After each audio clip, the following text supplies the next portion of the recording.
எல்லா அமைச்சர்களோடும் நமக்கு நல்ல தொடர்பு. மன்னார்குடி சட்டமன்ற தொகுதியை பொறுத்த வரைக்கும் எனக்கு என்னுடைய விட்டு சென்றிருக்கிற மரியாதைக்கு டிஆர்பி ராஜா நிறைய இடத்துல பேசும்போது கொஞ்சம் வருத்தப்பட்டு பேசினாரு. எனக்கே அது சங்கடமா இருந்துச்சு.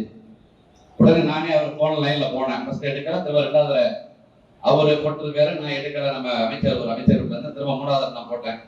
அவர்கிட்ட கேட்டேன், அதாவது ஏன் நீங்க கண்ணீர்லாம் பண்ணிக்கிறீங்க, இது மாதிரி தெரிஞ்சு நான் வேண்டாம் சீட் வேண்டாம் போயிருப்பேன், வருத்தப்படாதீங்க, மன்னார்குடி உங்களுக்கு எங்களுக்கு அரசியலுக்கு அப்பாற்பட்ட உறவு அப்படின்னு நினைக்கட்டும். இன்னும் 100 ஆண்டு காலம் ஆனா கூட நீங்க செய்த பணிகளை வேற யாராலும் செய்ய முடியாது.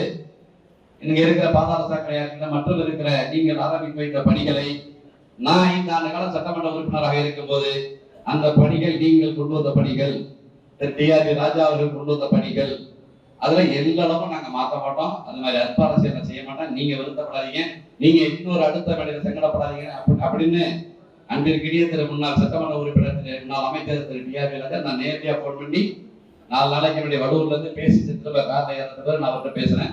நம்மளுக்குள்ள அரசியலுக்கு அப்பாற்பட்ட இருக்கிற அந்த ரிலேஷன்ஷிப் அப்படியே இருக்கட்டும்.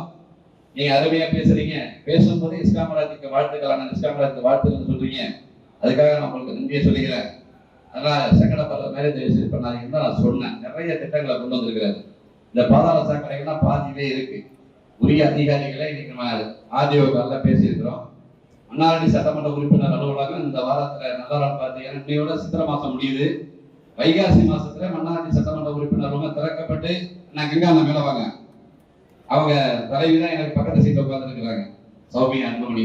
அதான் பேசிட்டு இருப்பாங்க, மன்னார்குடியில எப்படி ஓட்டு கேட்டீங்கன்னா நல்லா ஒர்க் பண்ணாங்க, அவெல்லாம் பண்ணதான் சொல்லுங்க அப்படி மேல வந்து உட்காருங்க.